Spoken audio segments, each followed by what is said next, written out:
Bismillahirrahmanirrahim. Atas nama Allah, dengan nama Allah, untuk Allah, bagi Allah, karena Allah yang Maha Rahman dan Maha Rahim.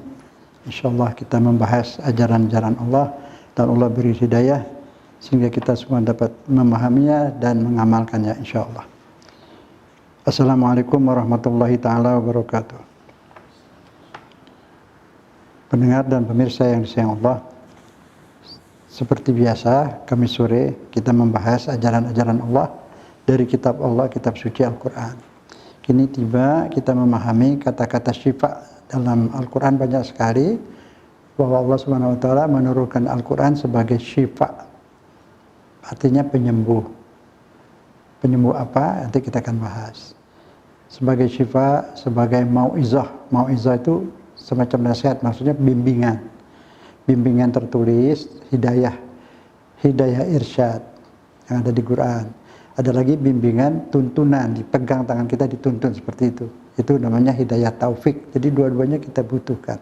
Tidak mungkin dapat hidayah taufik tanpa hidayah irsyad. Ini yang sedang kita bahas, hidayah irsyad. Diberitahu jalannya ke sini, arahnya peta jalan ke sini menuju ke ridho Allah lewat sini. Tidak boleh lewat sini atau lewat sini, seperti itulah. Nah, untuk sampai ke sana dituntun, karena jalan Shiratal Mustaqim menuju ridha Allah itu banyak ranjau, banyak yang taruh jebakan-jebakan situ, ranjau-ranjau setan, jin maupun setan manusia menghalangi. Kita kan lihat di sini, seberapa kali ada usaha ingin menghentikan atau mengurangi narkoba atau minuman-minuman yang memabukkan, pasti ada yang mencegah. Selalu demikian. Udah itu hukum, katanya hukum alam. Tidak, alam tidak bikin hukum. Yang bikin hukum Allah terhadap alam yang dihukum. Sudah seperti itu. Kenapa ya ujian tadi, penyaringan, kita sering bahas itu. Ini kita, masalah kita sekarang membahas asyifa. Al-Quran itu sebagai asyifa. Apa bedanya dengan obat? Beda. Obat bukan asyifa. Asyifa, syifa bukan obat. Obat itu mengobati, belum tentu menyembuhkan. Bisa sembuh, bisa tidak. Itu obat. Syifa bukan obat. Syifa penyembuh. Terutama bukan penyembuh sakit fisik, sakit rohani, jiwa, stres, galau, ngamuk stres, sedih, duka, dan sebagainya seperti itu. Itu bisa diobati dengan syifa. Apa itu syifa? Yaitu Al-Quran syifa. Zikir syifa. Di buku itu ada wazikruhu syifa. Ingat Allah itu syifa, menenangkan. Bila ada orang emosi, ngamuk misalnya, kita baca Quran, agar suaranya dikeraskan dikit agar terdengar oleh orang itu. Insya Allah reda itu. Reda. Baca Al-Quran. Atau dengarkan Al-Quran. Begitu juga ada orang kesurupan. Kalau jinnya agak kecil gitu, cepatlah kasih dengar saja dari radio, dari apapun boleh. Asal dia mendengar, insya Allah bisa reda. Orang yang sakit fisik, perdengarkan Al-Quran. Insya Allah membantu kesembuhan. Karena sakit fisik bisa dibantu kesembuhannya melalui syifa. Sakitnya sakit fisik, minum obat, betul. Obat pendorong menguatkan imun. Dibantu oleh baca Quran, jadi ada syifa. Syifa itulah yang menyembuhkan. Tapi harus usaha dengan obat, nanti ada syifa. Syifa itu Al-Quran. Zikir Allah. Itu bikin tenang hati. Ketika hati itu tenang, penyakit fisik lebih cepat penyembuhannya. Minum obat prosesnya lebih cepat, disembuhkan oleh asyifa. Maka itu jangan lupa, apalagi untuk orang-orang Islam, sudah berislam tidak baca Quran itu aneh. Orang Islam tapi tidak mau baca Quran itu aneh. Makanya banyak orang-orang Islam itu kok bengis gitu, kasar, sadis, dia tidak baca Quran. Itu tumakninah, ketentraman jiwa itu Ada dalam Asy-Syifa Al-Quran. Yang tidak membaca, dibacakan di telinganya itu. Pasien-pasien yang sakit, perdengarkan Al-Quran. Lama ya lama terus. Sangat membuat tenang hati. Ketika hatinya tenang, obat proses cepatnya lebih cepat. Penyembuhannya lebih cepat. Obat itu kan juga ciptaan Allah. Manusia mengaduk, mencampur bahan ini dengan bahan ini jadi obat. Racun juga buatan manusia. Allah tidak bikin racun, manusia aduk sana sini jadi racun. Semua benda ciptaan Allah, apapun. Tapi makanya Allah kasih bimbingan hidup ini. Kita membutuhkan bimbingan di samping petunjuk. Butuh dituntun. Karena jalan ridho Allah itu dihalang-halangi oleh setan dari manusia maupun setan jin. Fi sudurin nas minal jinnati wan nas. Penyembuhan jiwa itu asyifa. Yang dimaksud di Al-Quran itu penyembuhan jiwa rohani. Surat Yunus ayat 57. Nah, kita ini membahas apapun dari Al-Quran. Al-Quran Alif Lam Mim, zalikal kitabu la raiba fihi hudan lil muttaqin. Inilah kitab suci Al-Quran, tidak perlu diragukan. Benar selamanya. Yang terbenar dari segala benar-benar selamanya. Kebenaran yang dibuat oleh manusia relatif, kondisional, benarnya sementara. Apa yang dikatakan benar pada zaman Orde Lama, zaman Soekarno, menjadi tidak benar pada zaman Orde Baru. Di zaman Soekarno kebenaran itu nasakom. Yang tidak nasakom salah masuk penjara. Datang Orde Baru, nasakom salah, siapa yang nasakom masuk penjara. Tutup balik. Relatif. Tergantung kekuasaan. Penegakan hukum juga seperti itu. Semua orang patuh hukum. Ikuti hukum. Tegakkan hukum, betul. Tapi penafsiran hukum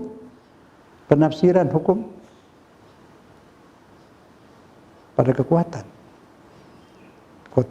fisik, kekuatan uang, kekuatan mayoritas atau apapun. Itu manusia.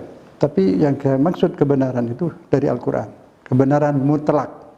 Apa yang dikatakan Al-Quran benar dari awal turun sampai kiamat tidak berubah. Minuman keras haram sampai kiamat. Tidak ada alasan dulu minuman kerasnya terbikin dari, ada itu di kitab, terbikin dari kurma, kismis dan sebagainya, jadi haram. Ini minuman keras sekarang dibikin dari lain lagi, jadi boleh, tidak bisa itu. Apapun yang sudah haram dalam Al-Quran berlaku sampai kiamat. Yang halal berlaku sampai kiamat. Manusia siapapun dia tidak berhak merubah. Yang bisa merubah ijtihad manusia itu yang tidak ada nas. Tidak ada nasnya dalam Al-Quran atau hadis sahih. Nah, itu ijtihad ulama. Masalah yang kepentingannya berubah-ubah. Kepentingannya, maslahatnya berubah-ubah dari tempat ke tempat, dari zaman ke zaman berubah-ubah. Makanya ijtihad itu berbeda-beda, berbeda lokasi, berbeda keadaan, berbeda kemaslahatan. Maslahat yang dilihat Imam Syafi'i di waktu dia di Irak lain, ketika waktu dia di Mesir lain lagi. Makanya hukumnya berubah dia. Itu hukum ijtihad, bisa dirubah. Hasil ijtihad manusia, karena perbedaan lokasi dan sebagainya. Tapi kalau yang sudah nas Al-Quran, ada dalam Al-Quran, dan hadis sahih, tidak bisa dirubah. Tidak ada, di situ tidak ada ijtihad. Tidak boleh ulama berijtihad kalau sudah ada dalam Al-Quran dan hadis sahih. Tidak ada ijtihad. Tidak bisa dirubah. Begitu. Tapi ingat nih, itu bisa dirubah. Yang pendapat ulama, ijtihad ulama bisa dirubah. Yang tidak tertulis dalam Al-Quran maupun hadis. Terus ya, misalnya agama membuat hukum, melakukan perikatan, akad perikatan apapun, pernikahan, beris dagang, utang piutang, apa saja. Syaratnya saling ridho. Ya sudah, saling ridhonya itu kan berubah-ubah. Ridho zaman dulu dengan ucapan cukup. Saya terima barangnya, satunya saya terima barangnya, selesai. Ridho zaman sekarang harus ada bukti. Ya kan? BPKB mobil, sertifikat tanah, rumah, dan seterusnya. Itu maslahatnya berbeda. Jadi hukumnya juga sarananya berbeda. Tapi sekarang kita lagi tidak membahas hukum ini, Al-Quran. Saya menyampaikan Quran itu benar. yang terbenar dari segala benar-benar yang pernah ada, yang sekarang ada maupun yang akan ada. Al-Quran benarnya absolut sepanjang masa. Buktinya apa? Sekarang sudah hampir berapa abad Al-Quran? 1450 tahun yang lalu. Cari kesalahan bahasa saja, bahasanya ketinggalan zaman itu, enggak ada. Bahasanya up to date. Bahasa Quran terbaik sampai sekarang, tidak bisa ditandingi oleh buku-buku bahasa Arab apapun. Buku-buku bahasa Arab yang lama itu bahasanya bahasa dulu, tidak indah. Quran terindah. Satu-satunya kitab yang bisa dibaca dengan irama sepanjang tahun. Kita dengar Al-Quran tidak pernah bosan. Lagu umurnya berapa? Banyak lagu-lagu itu. Berapa bulan sudah selesai ditinggalkan orang. Paling tinggi setahun, 2-3 tahun. Tidak lagi. Al-Quran setiap saat kita dengar tidak pernah bosan. Apalagi kalau sudah lama dengar-dengar itu menjadi kenikmatan. Mendengarkan suara Al-Quran menjadi kenikmatan. Karena dia syifa, penawar hati. Galau, stres. Baca Quran, ambil wudhu baca Quran. Langsung adem. Kenapa lari ke narkoba? Al-Quran ada di rumah. Ada di mana-mana. Ambil wudhu baca. Cobalah. Tidak ada yang bisa bikin tenang. Ingat Allah, zikir Allah, firman Allah, Al-Quran, itu yang bikin tenang. Boleh buktikan. A'udzubillahi minasyaitonirrajim. Bismillahirrahmanirrahim. Surat Yunus ayat 57.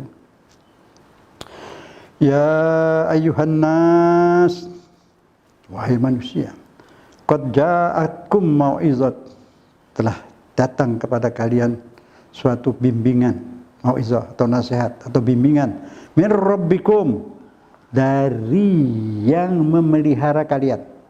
Yang menciptakan pasti dia pelihara, enggak mungkin habis diciptakan dibuang. Diciptakan kita dipelihara. Yang dipelihara itu pasti dikasih rezeki, dikasih kebutuhannya karena dia pelihara. Dibikinin oksigen untuk bernapas. Dibikinkan air untuk diminum untuk tubuhnya. Dibikinkan segala makanan minuman. Dia yang bikin karena dia yang bikin. Dan dia yang mengatur bagaimana Anda harus hidup. Yang dihidupkan tidak bisa mengatur dirinya. Dia tidak tahu. Yang menciptakan yang tahu diapakan diri ini. Dikasih makan apa. Bilang jangan makan babi, itu haram. Ikut. Kenapa? Nanti kalau makan babi berubah jiwanya. Tidak ursinil lagi. Tidak standar seperti diciptakan. Cenderung berbuat baik, cenderung ibadah, hati kasihan sama orang dan sebagainya. Untuk Ustaz banyak orang makan babi kok baik. Baik bagaimana? Itu bom-bom itu siapa yang bikin? Itu bergelimpangan darah di Timur Tengah itu. Siapa yang bikin bom itu? Dari mana datangnya itu? Aneh. Kucing, hewan, atau apa itu misalnya ada di genteng atau apa, kayak diselamatkan lah, hewan itu diselamatkan. Mereka kasih sayang pada hewan, tak boleh apa-apa, diselamatkan. Betul itu. Tapi ya manusia. Sudah berapa tahun mati, di Syria udah 10 tahun, di Yaman udah 6 tahun, di mana lagi banyak.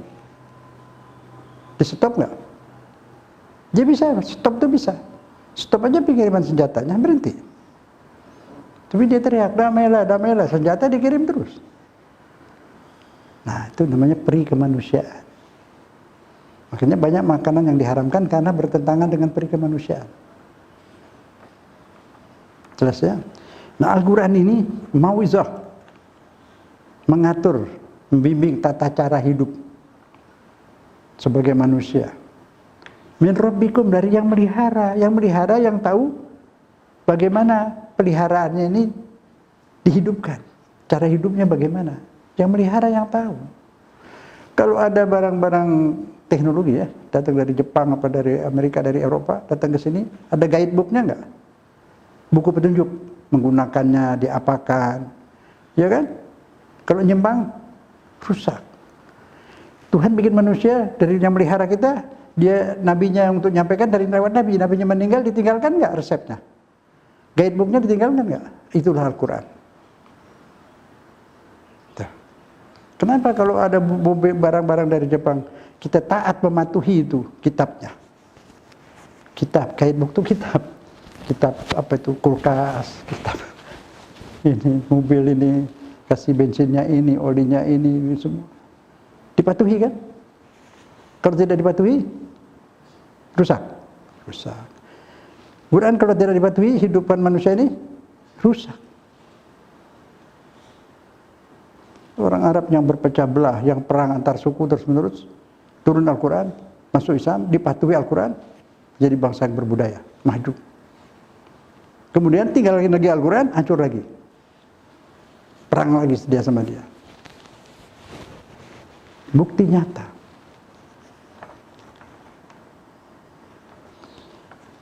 Ya ayuhan nas, wahai manusia, telah datang pada kalian mau'izah, petunjuk hidup, ini Al-Quran.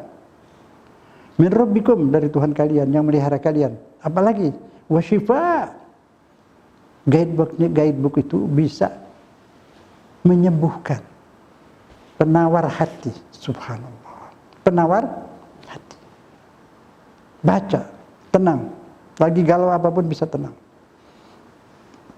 Orang lain lagi mau ngamuk, baca, insya Allah reda marahnya. Baca pakai suara biar dia dengar. Ini fakta, jin saja coba orang kesurupan jin, bacain Quran. Kalau jinnya besar agak lama memang, baca terus. Kalau dia nggak keluar, angus dia, kebakar. Kadang bisa sehari, 2 hari, ada yang bisa 2 minggu. Kalau jin yang besar-besar itu, biang-biangnya itu bisa 2 minggu. Ada ustadz itu mengeluarkan jin besar-besar dari seorang besar, seorang yang dibesarkan. Ya, saya nggak mau sebut namanya, ada di sana itu. Dibacakan. Keluar itu yang jin-jin besar itu. Dia ambil dari Pelabuhan Ratu itu. Dia semet di situ 3 hari 3 malam. Di badannya besar-besar itu. Ada yang bacakan tuh Ustadz siapa itu. Bacakan 2 minggu. Nyerah jin-jin itu. Suruh keluar. Banyak ada berapa yang. Ada yang nggak mau keluar, angus, mati. Yang keluar nyerah.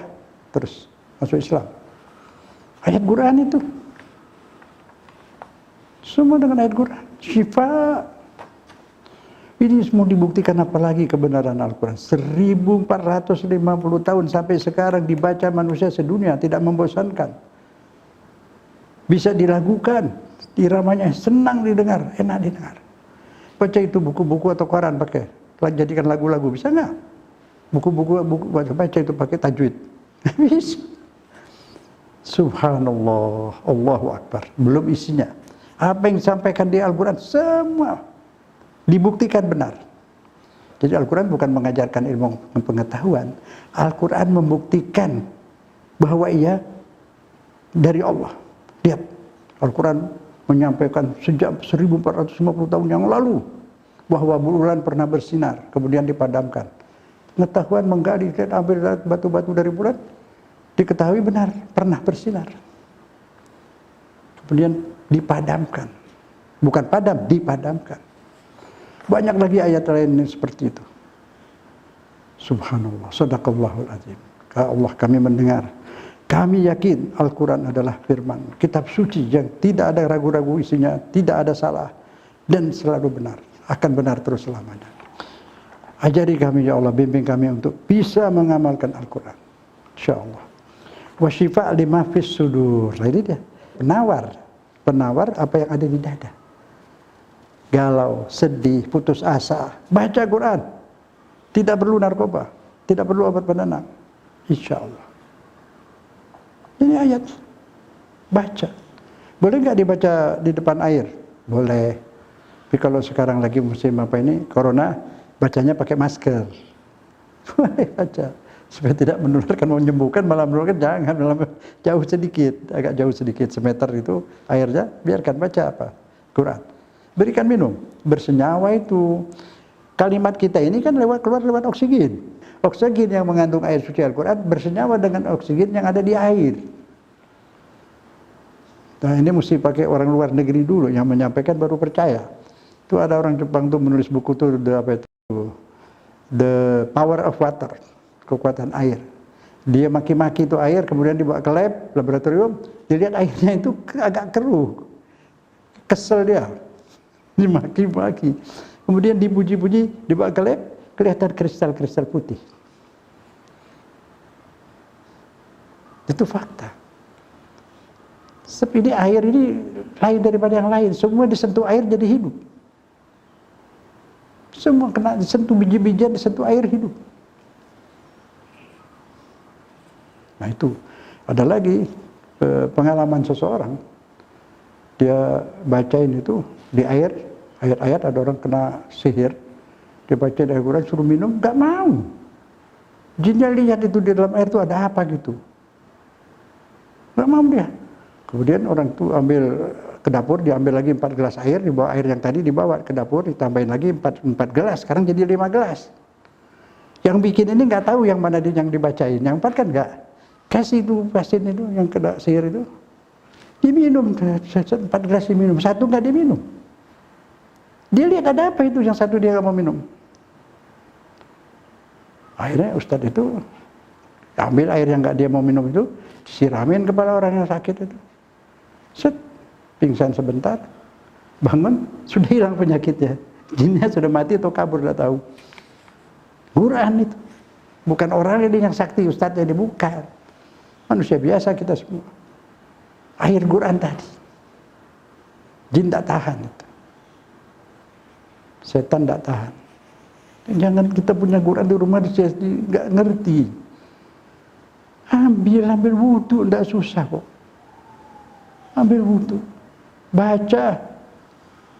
Allah yang memerintahkan kita dan Dia yang menciptakan syifa dalam Al-Quran, mengandung syifa, penawar hati.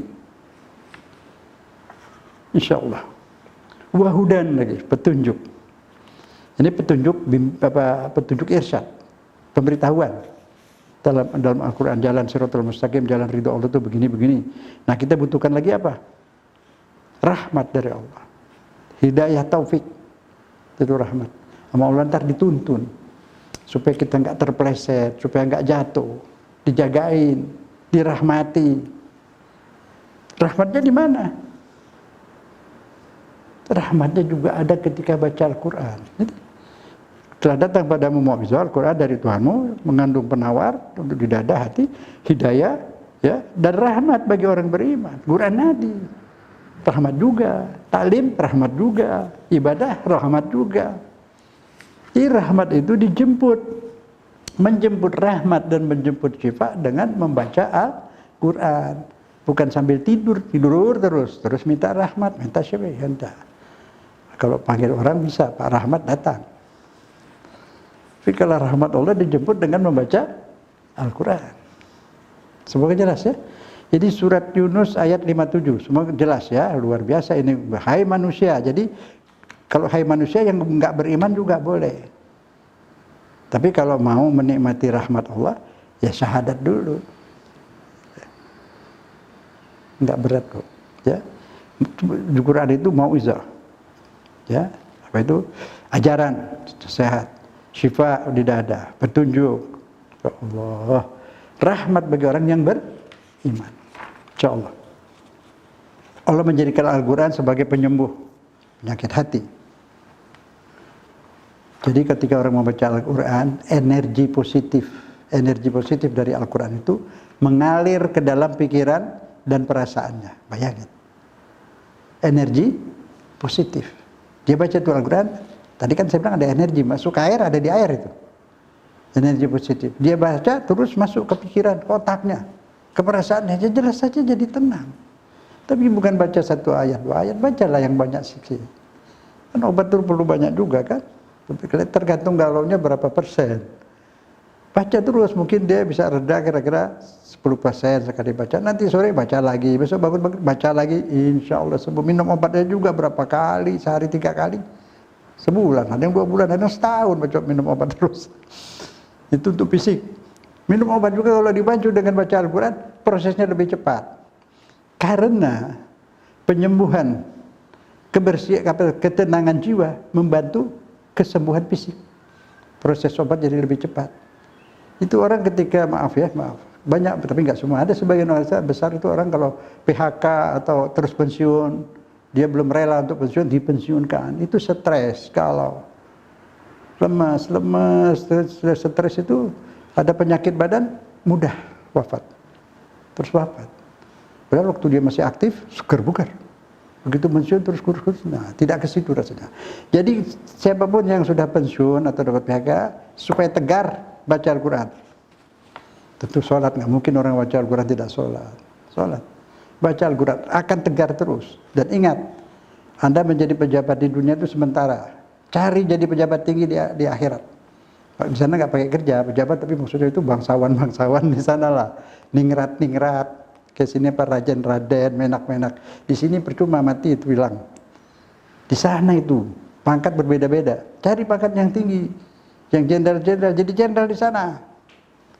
Jadi presiden, jadi pemimpin di sana bisa. Dekati Allah. Dia yang punya surga kok. Itu. Bukan hidup bukan di sini, di sana. Pangkat bukan di sini, di sana. Di sini pangkat-pangkatan. Pada pensiun kan berarti sementara. Ya sama dengan drama tuh. Dulu Bunyamin dari drama dia jadi raja. Turun panggung berhenti jadi raja. Ya kan? Nah itu. Semua di sini semua seperti semu. Carilah di sana abadi selamanya. Aja nggak berat kok baca Quran, sholat. Semuanya indah. Puasa nanti indah sekali. Tuh ada tuh pendapat profesor tuh ada di YouTube tuh, baca tuh. Puasa itu ketika lapar katanya nanti ada apa namanya sel tuh apa? Dia kalau lapar nggak ada makanan dia makan sel-sel yang mati. Yang mati itu dimakan sama dia tuh. Jadi bersih, jadi sehat. Pantasan ada hadis Nabi, berpuasalah Anda akan sehat. Benar. Insya Allah. Jadi tadi pikiran perasaan itu dimasuki energi positif Al-Quran, mengalir ke dalam pikiran perasaan, terus tersalur lewat suara, dan meresap bersenyawa dengan jiwanya. Kalau di air bersenyawa dengan air. Terbukti tadi orang nggak mau minum, dia jin itu yang kena sihir tadi. Tapi disiramin masuk ke otaknya, udah pingsan. Terus sadar udah hilang. Luar biasa kitab suci Al-Quran itu bukan sekedar kitab-kitab seperti kitab yang lain. Makanya di rumah saya suka lihat ada Quran, ditaruh di meja, di atasnya ada buku-buku lain. Auzubillah, jangan. Beradab kepada Allah, kita sujud kepada Allah. Ini kalam Allah, firman Allah, dihormati juga. Dia sendiri sering dilap supaya dia tidak berdebu. Disampul, buku-buku lain disampul, Quran juga boleh disampul. Enggak juga enggak apa-apa, tapi hormati. Bawanya taruh di dada, pegang. Atau di kepala. Junjung di kepala itu. Iya dong. Itu kan simbol itu. Menghormati Allah. Jadi itu semua dinamakan pengantar penyembuhan. Jadi syifa itu juga pengantar penyembuhan. Kita wajib berobat. Sakit berobat. Tapi obat bukan penyembuh. Obat bukan penyembuh, ya obat. Belum penyembuh. Kalau obat penyembuh, semua orang yang makan obat nggak mati. Orang yang makan obat mati nggak? Mati. Jadi obat tidak menyembuhkan. Bisa menyembuhkan kalau disaluri oleh syifa ini. Insya Allah. Ya, jiwanya tenang. Orang yang nggak minum ini juga jiwanya tenang. Dia minum obat, insya Allah sembuh, bisa tidak. Jadi obat itu bukan penyembuh. Yang bantu penyembuhan syifa. Syifa juga menguatkan antibodi. Karena yang bikin antibodi itu Allah.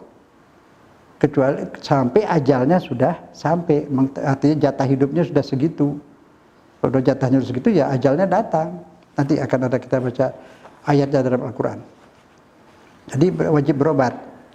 Kemudian diikuti dengan doa atau baca Al-Quran. Nah itu obat menjadi lebih efektif. Jiwanya pun jadi lebih tenang. Jadi yang menyembuhkan bukan obat. Allah. Lewat Qurannya bisa, lewat zikir bisa, lewat baca-baca doa bisa. Jadi kita tidak bisa meyakini atau obat yang menyembuhkan. Obat sarananya. Zikir Allah itu bukan. Nah, terus ada orang nggak Islam kok sembuh juga, ya sembuh. Jiwanya tenang, kan dia lagi tenang. Allah belum waktu ajalnya, dia nggak mati. Kalau sudah ajal ya mati. Tapi dengan zikir ini lebih tinggi. Kalaupun matinya indah.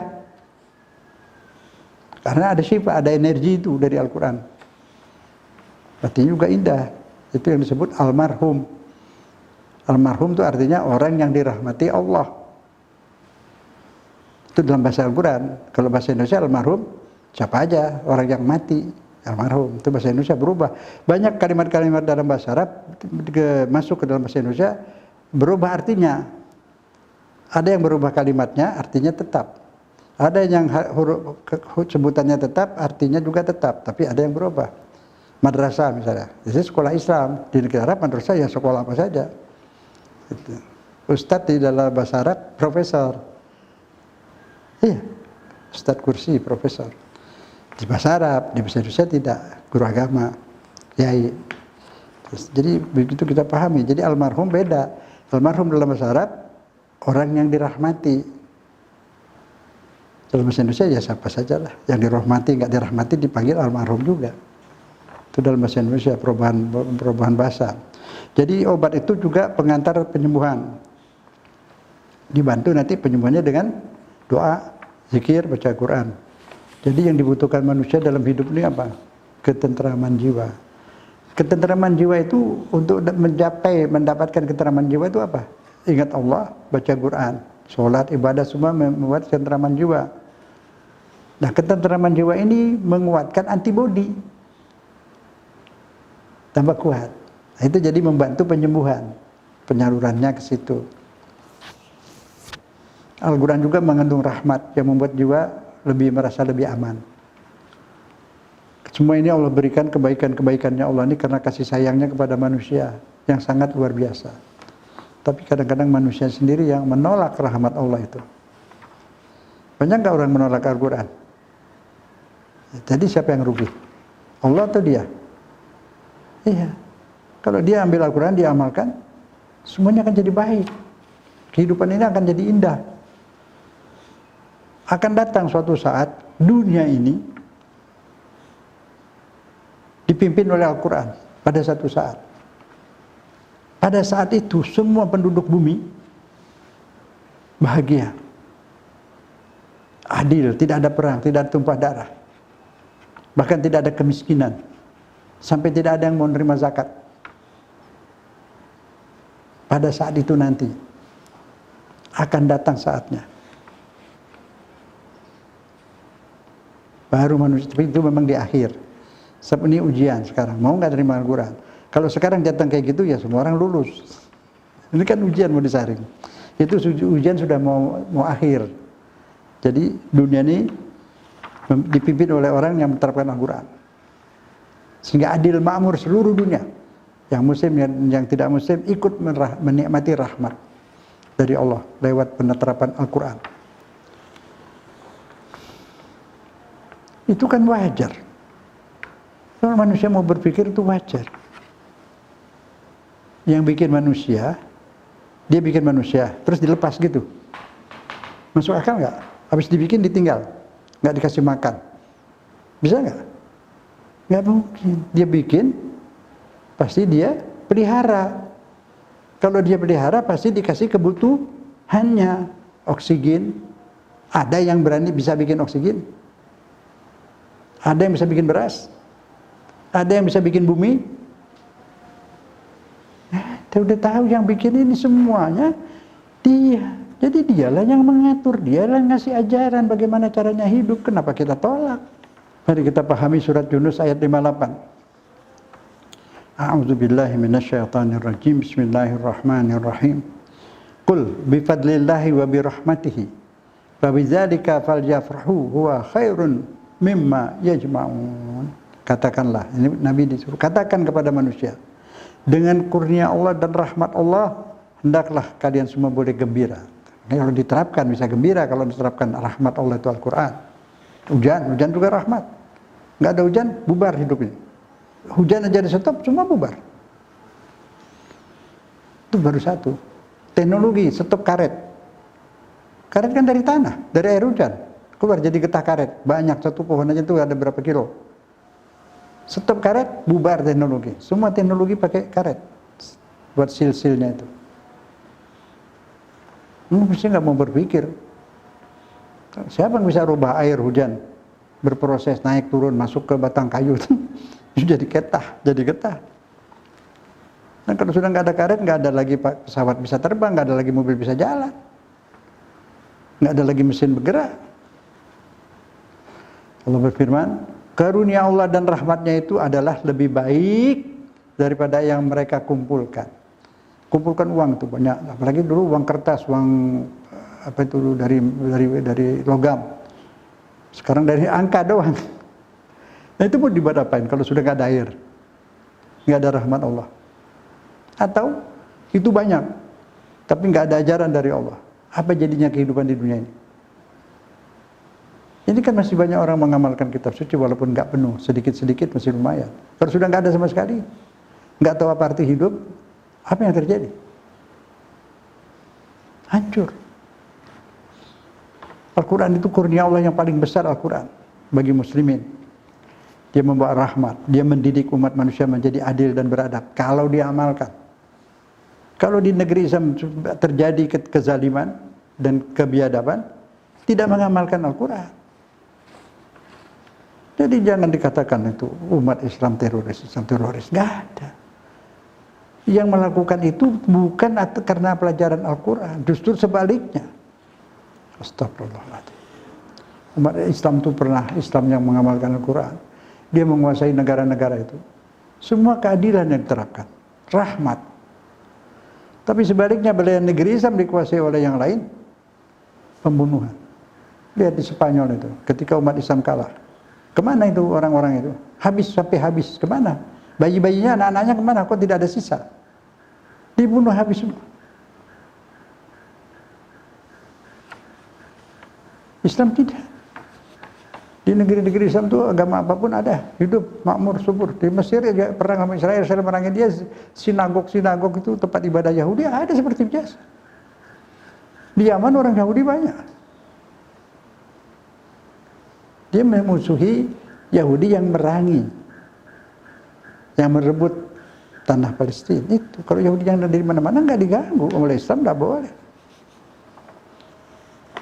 Jadi itu kelihatan Islam ini, umat Islam juga harus kembali kepada Al-Quran. Kembali kepada Al-Quran. Ketika di Al-Quran, dia baca Al-Quran, dibaca saja sudah memasukkan energi positif ke jiwanya. Dia akan punya perasaan kasih sayang. Tidak akan terjadi gontok-gontokan sesama Muslim. Jadi, itu kan umat Islam perang itu kan diadu. Jadi menurut ayat ini, dengan kurnia Allah dan rahmatnya hendaklah kalian boleh bergembira karena Allah dan rahmatnya itu adalah lebih baik daripada apa yang mereka kumpulkan. Yang anda kumpulkan semua itu tidak berguna, kerugian. Meninggalkan Al-Quran akan kerugian. Dan negeri-negeri Islam meninggalkan Al-Quran, mengumpulkan emas, harta, apa yang terjadi? Rusak kehidupan mereka. Khasarah. Islam pernah maju ketika memeluk Al-Quran. Kita lihat firman Allah SWT, surat Al-Isra ayat 82. Nah ini kita dari dulu udah berapa belas tahun, selalu saya baca ayat dasar semua Al-Quran, ayat Al-Quran. Ini dulu. Sebab Al-Quran itu bukan hanya mengandung hukum. Ayat hukum dalam Al-Quran hanya 4%. Banyak anjuran-anjuran lain, ajaran-ajaran lain yang harus dipelajari. Tapi isi Al-Quran ini sebagian besar akhlak, tata cara hidup, bukan hanya masalah hukum. Hukum hanya 4% dalam Al-Quran. Cara bercakap-cakap, cara berkata-kata, cara berkata-kata kepada orang tua, kepada yang lebih tua, ada semua dalam Al-Quran. Cara berbicara kepada sesama manusia, itu Al-Quran mengajarkan segala macam kehidupan. Al-Quran. Jadi kalau kita belajar hanya fikih belum cukup. Jangan katakan kalau sudah belajar fikih terus cukup, tidak. Itu hukum, hanya ayat hukum itu tentang sholat, tentang zakat, semua ada di situ. Itu pun sekarang nggak lengkap. Zakat yang sudah berkembang jauh, objek-objek zakat sekarang sudah banyak. Di fikih itu 700 tahun, 800 tahun yang lalu tidak disebut karena belum ada waktu itu. Jadi mesti ada fikih masa kini. Zakat hotel, zakat pesawat terbang, kereta api, jasa-jasa, banyak sekali. Nah, itu yang saya maksud belajar Al-Quran. Al-Quran ada tentang zakat di Al-Quran di surat itu Al-Baqarah, wa mimma razaqnahum yunfikun. Dari apapun yang kami berikan rezeki harus diinfakkan, harus dizakatkan, apapun yang halal. Kata-kata umum tidak bisa dikecualikan oleh Al-Quran lagi. Jadi misalnya, oh ini sarang burung walet, liur walet nggak kena, nggak bisa. Semua rezeki harus dizakatkan. Jadi sarang walet jangan disamakan dengan 2,5%. Itu dari hasil hewan. Ada hadis Nabi hasil hewan itu 10% seperti madu. Nah itu kan orang-orang yang punya walet itu kan nggak ngerti itu, belum dikasih ngerti. Kita ribut, ini kafir, ini sesat, itu. Urusan agama sendiri belum diselesaikan. Fikih zakat sudah kedaluarsa itu. Hanya berapa persen. Objek zakat sudah luas, cara penyalurannya sudah berbeda. Banyak hal-hal lain yang harus kita kerjakan. Tapi kita sibuk dengan diri kita sendiri, mengkafirkan Ahmadiyah, memuja Ahmadiyah. Ahmadiyah sedikit sekali, nggak usah dihitung itu.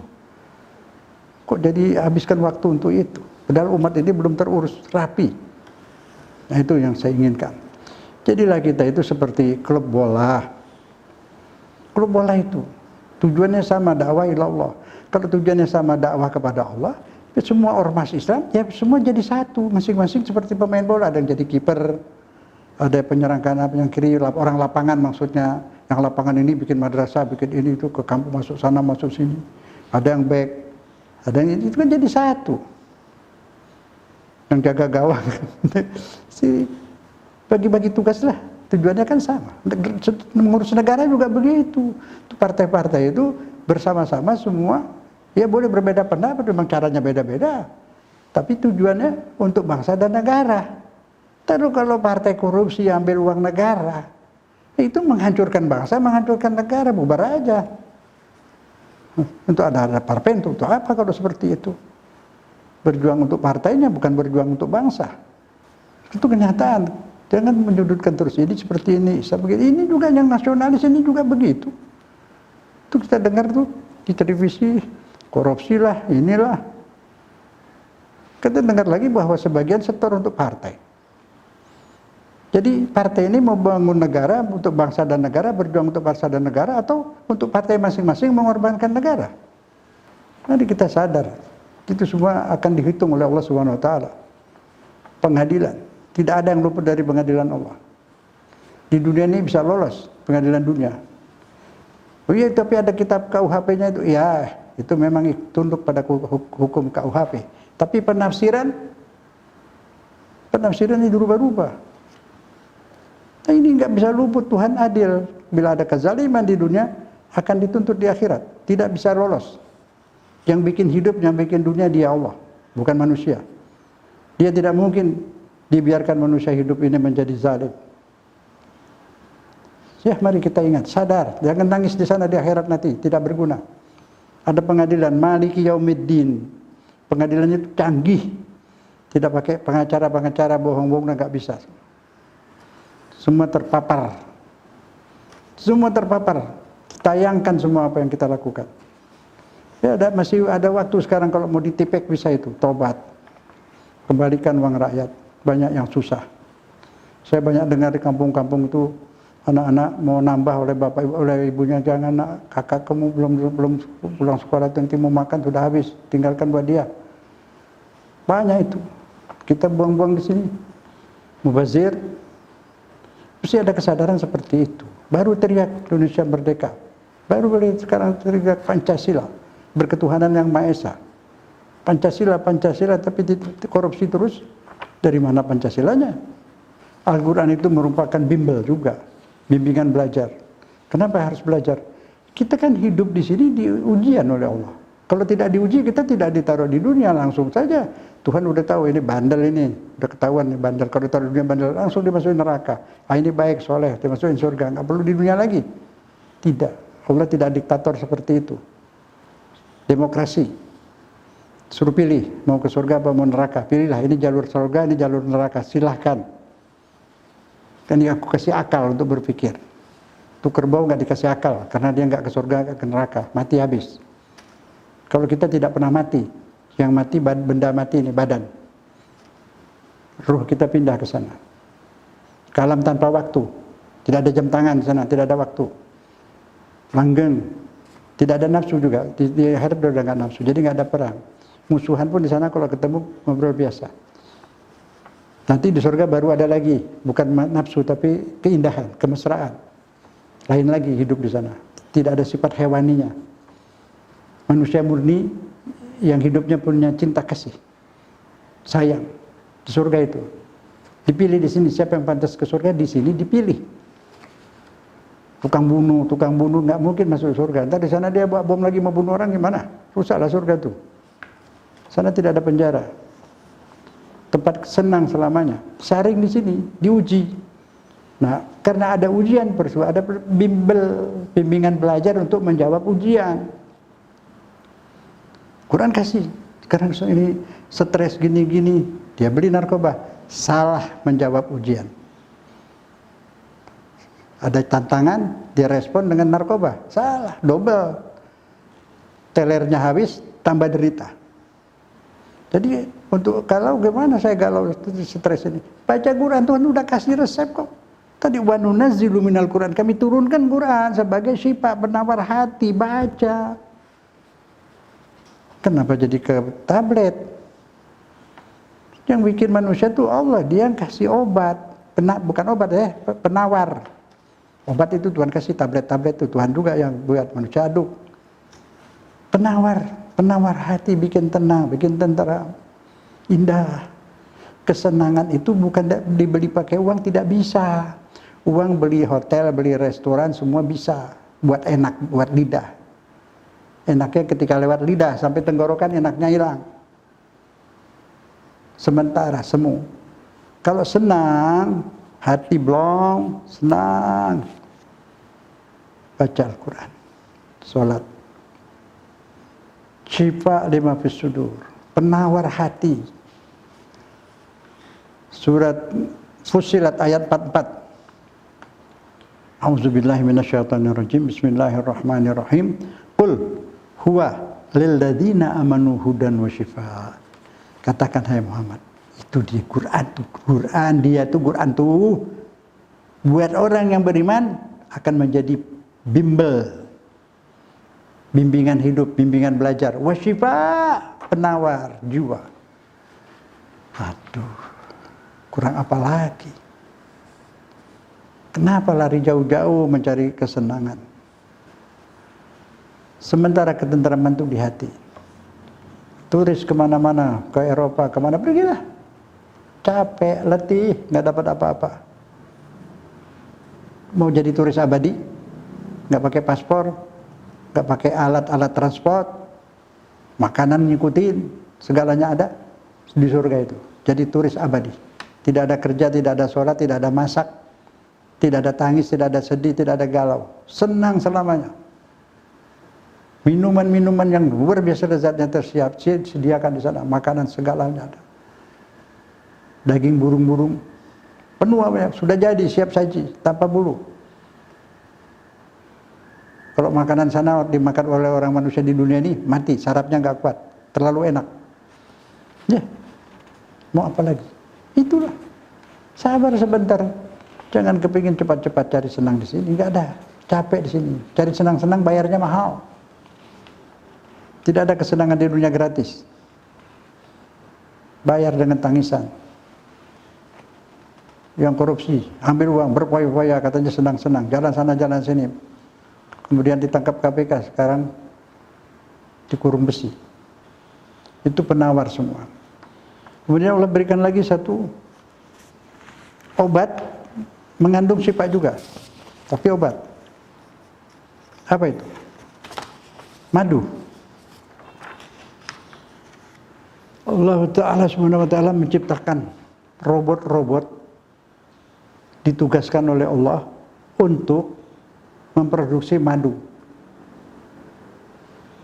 Robot ini terbang.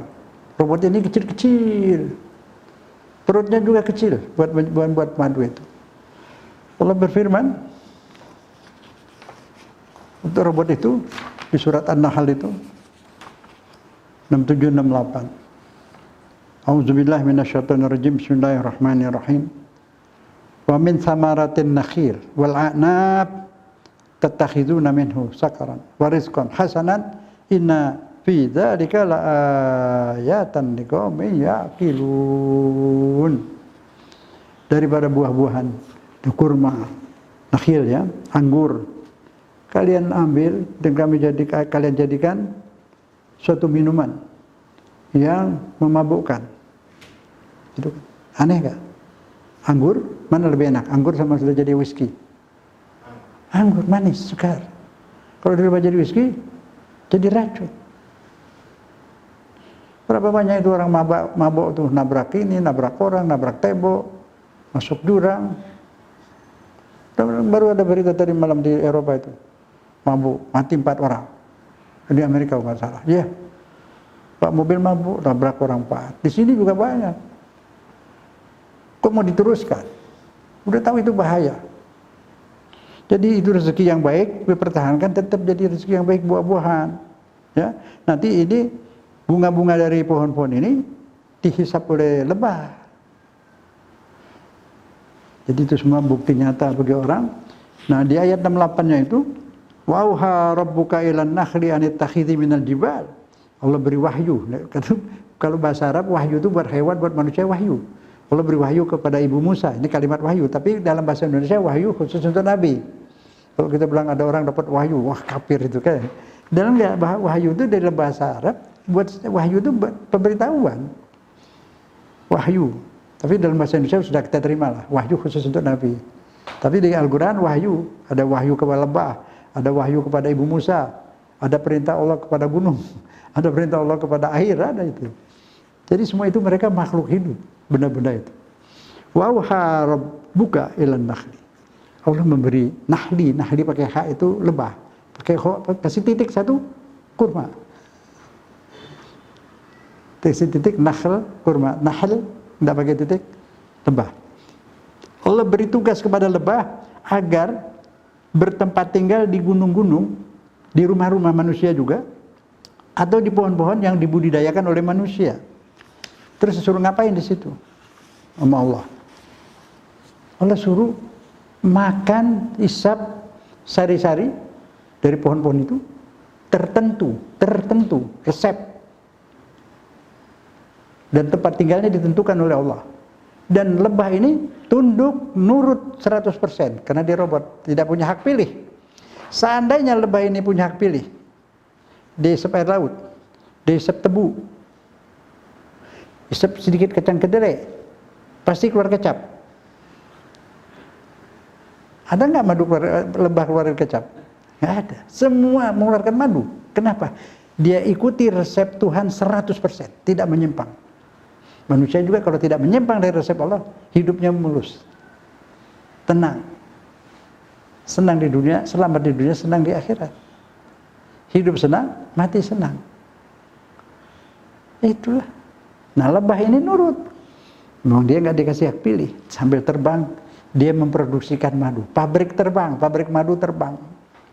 Subhanallah. Lebahnya kecil. Isi madunya berapa? Nah kalau itu dari sari-sari pohon dijadikan madu, berarti di dalam perutnya itu ada mixer. Diaduk itu. Bahan-bahan yang disep diaduk. Terus berubah dari sari-sari tadi menjadi madu. Baru dia bikin tempat. Kumpulin madunya di situ. Berarti satu lebah tuh hanya dapat berapa sedikit. Nah sekarang bertonton madu di dunia ini. Berapa triliun lebah itu. Pegawai Allah itu, robot Allah itu bekerja tiap hari. Bekerja setiap hari. Dikasih senjata kalau ada yang ganggu, gitu. Subhanallah. Ini paling bagus lebah ini. Makanannya bersih, yang dikeluarkan bersih. Itu juga pelajaran buat manusia. Makan yang bersih, keluarkan yang bersih. Makan yang bersih, sedekahkan yang bersih. Itu seperti lebah. Ini lebah robot Allah. Ada nggak Pernah tahu mengeluarkan bukan madu? Madu semua. Hanya mungkin berbeda warna, berbeda rasa. Ada disebut berbeda-beda warna, itu kan disebut syifa, obat buat manusia.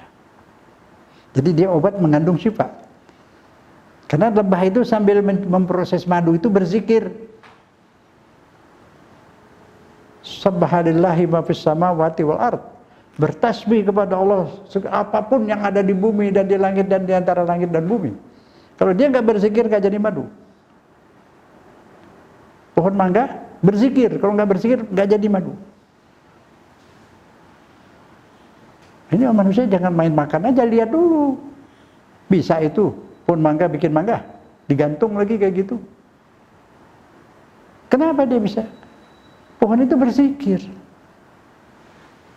Semua berzikir semua, kulu semua berzikir. Manusia ikut berzikir, berarti seirama dengan alam. Kalau tidak berzikir, tidak seirama. Semua berzikir. Dan ada yang bergerak, berputar, putarannya sama semua. Seperti Ka'bah. Ka'bah itu Ka'bahnya sebelah kiri kita muternya, gitu. Begitu. Dan itu benda-benda langit muternya sama sama Ka'bah. Anak manusia bikin jam muternya lain, terbalik ke sini. Jam doang yang lain buatan manusia, tapi yang diciptakan Allah muternya sama dengan tawaf di Ka'bah. Seirama. Orang di Ka'bah itu berzikir, benda-benda ini yang semua berputar seperti tawaf, berzikir semua barang. Subhanallah. Kita juga berzikir, subhanallah, subhanallah, Allahu Akbar, ya Allah.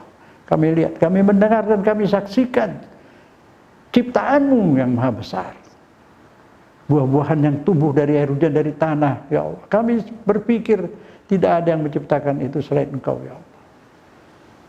Ya Allah, ajari kami untuk lebih mengenalmu, ajari kami untuk lebih mencintaimu dan menuhankanmu.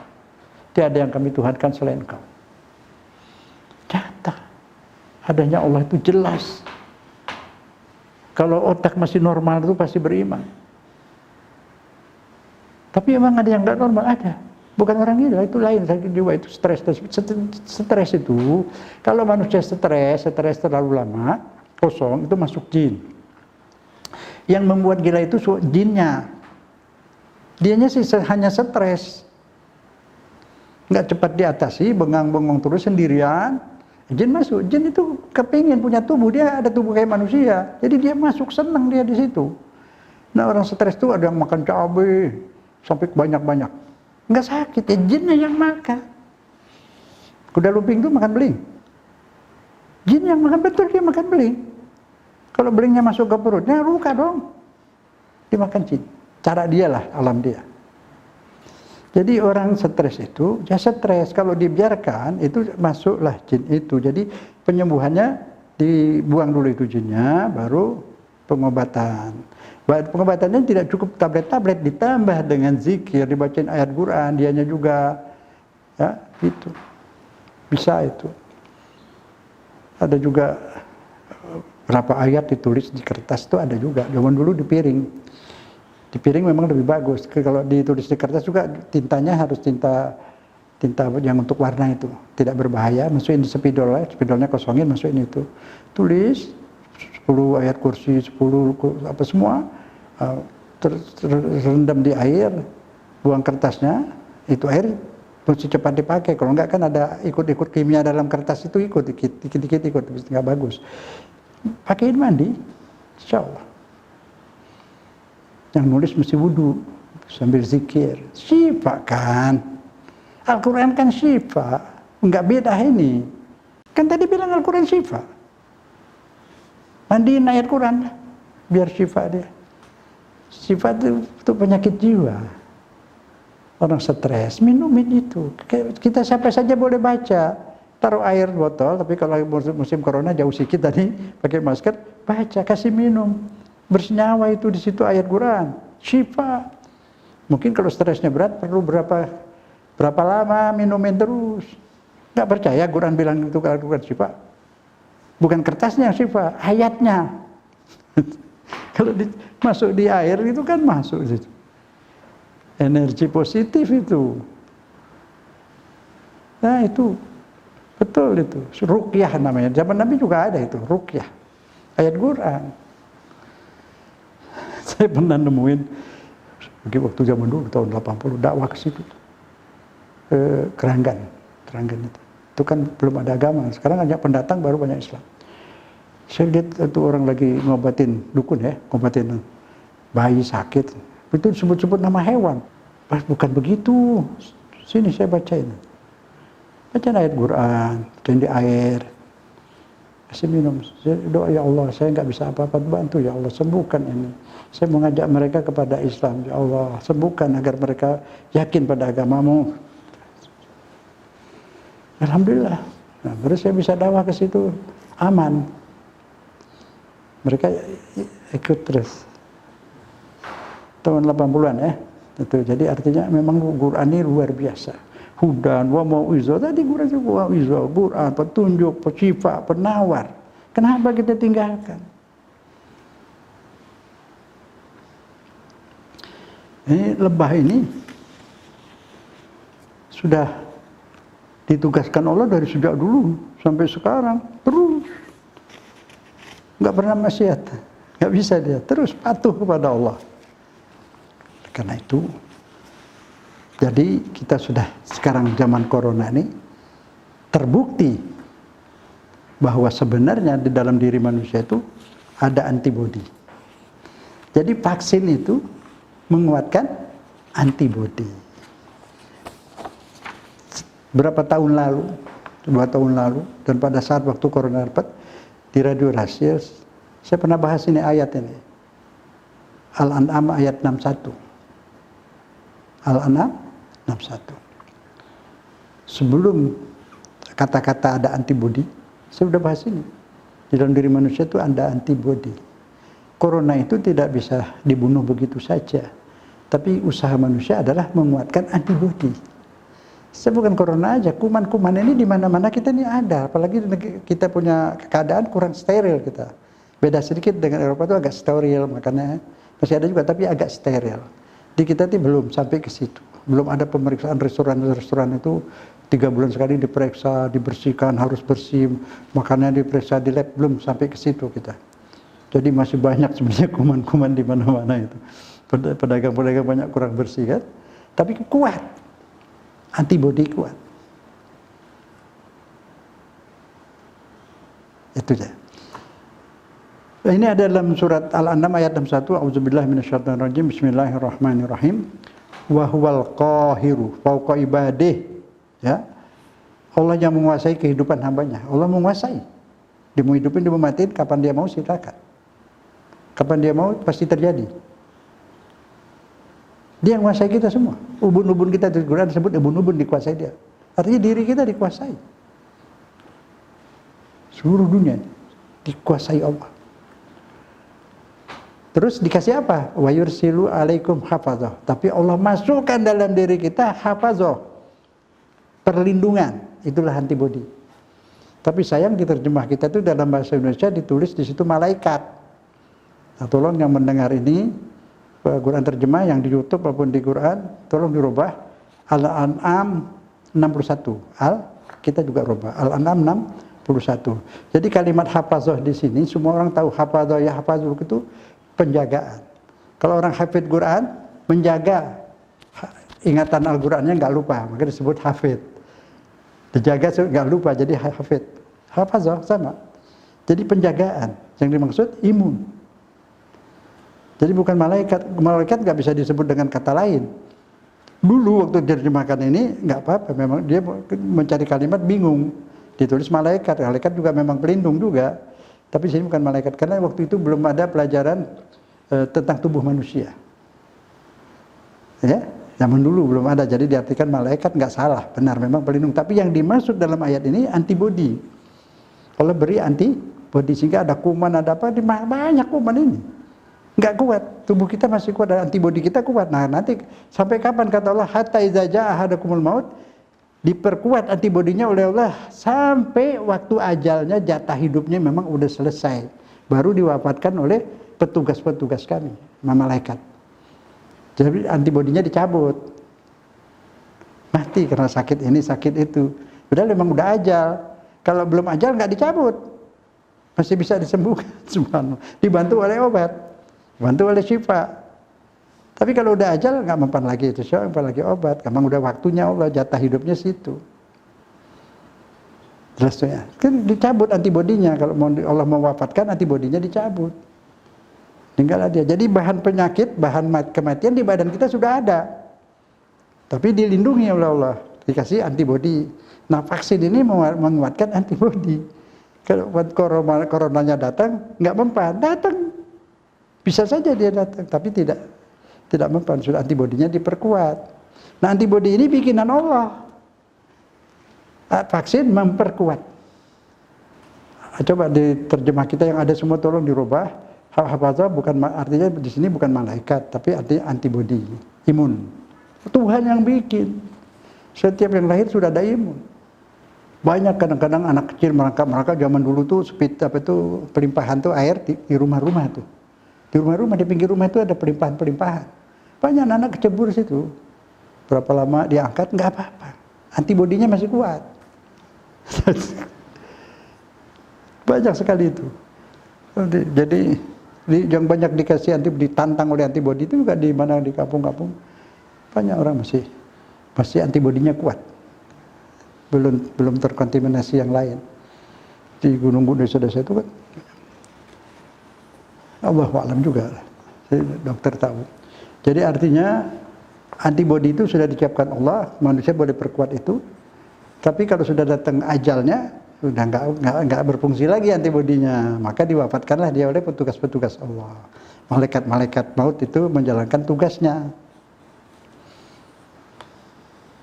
Jadi Allah menguasai semua kehidupan manusia. Allah melindungi hambanya dari apapun dan siapapun hingga akhir masa. Kalau masa sudah selesai, ya setelah cabutlah perlindungannya dari Allah Subhanahu wa taala. Nah, imun ini ditambah dengan asyifa. Ketika ada asyifa itu, bagi orang yang agak tinggi imannya, asyifa itu membuat tumakninah, tenang. Tapi dia Quran. Yang imannya tinggi siapa? Misalnya nabi-nabi itu. Nabi Ibrahim masuk di api. Itu bukan sebentar lama itu. Beberapa hari. Makan minum itu dia dalam api itu. Senang-senang dia. Kok bisa? Ya Allah imunnya ditingkatkan cara Allah lah itu. Dengan dia zikir imannya tinggi, syifa. Jadi syifanya tinggi, enggak syifa yang buat kita. Nabi Yunus di dalam perut ikan berapa lama? Nabi Nuh dengan umatnya di kapal itu makan minum apa? Semua itu tergantung iman tambah tinggi itu syifanya itu. Nabi Ibrahim tenang. Senyum-senyum di dalam api itu. Makan minum ada datang. Syifanya diperkuat berlipat kali. Maka itu Nabi Ibrahim itu mengucapkan apa? Dalam surat Asy-Syu'ara ayat 78. A'udzubillahi minasyaitonirrajim. Bismillahirrahmanirrahim. Allazi khalaqani fahuwa yahdini. Yahdini, tapi tulisan yahdin. Ya Allah yang menciptakan aku, dialah yang membimbingku. Jadi dalam api itu dia dalam bimbingan Allah, di bawah pengawasan Allah, ya senang-senang aja dia.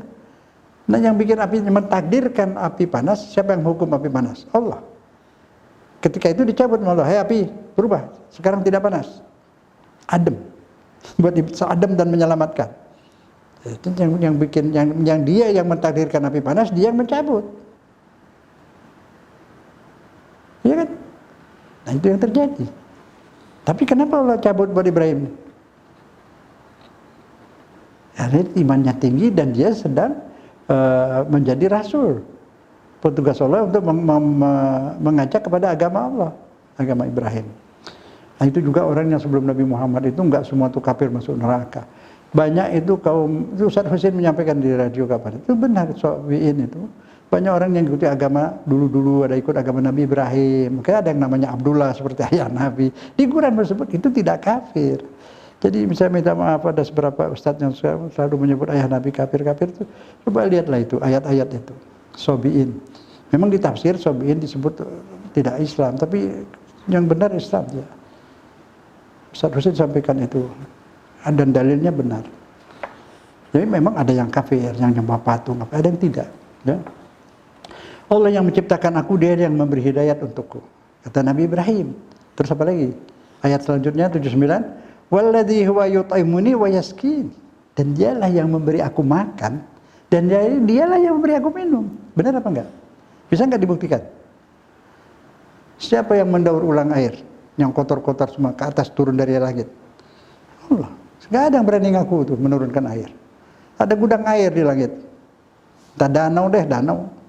Tapi danaunya bentuk uap. Terus dikembalikan jadi air. Nanti di surah An-Nur ya, didorong oleh angin dihempaskan ke gunung, dihempas gunung mencuat ke atas. Mencuat ke atas ada lapisan dingin. Jadi uap kena dingin menetes. Sengaja Tuhan begitu supaya turunnya bentuk tetesan. Kalau turunnya bentuk es balok, mati, nggak ada kehidupan lagi. Subhanallah. Ya, itu kan dari proses hujan tuh orang bisa bikin penyulingan kayu bisa, kayu gaharu disuling, kayu apa lagi tuh, cendana disuling, cengkeh disuling, daunnya disuling. Itu niru air hujan itu. Dipanasin, udah nguap, masukin di ketel itu, masukin ke pipa, lewat pipa ada air situ, drum kena dingin, bikin keran di bawahnya netes. Banyak dari Al-Quran dia itu dalam surat An-Nur itu. Kemudian disampaikan lagi wa idza maridtu fahuwa yashfin. Kata Nabi Ibrahim ini. Dan ketika aku sakit, Allah lah yang menyembuhkan. Allah yang menyembuhkan. Kalau manusia tidak bisa menyembuhkan. Kalau manusia bisa menyembuhkan, tidak ada orang mati. Disembuhkan semua, masing-masing menyembuhkan dirinya. Minum apa gitu, dibikinin obat anti mati, nggak ada yang mati. Presiden mati, raja mati, semua mati. Jadi yang menyembuhkan Allah.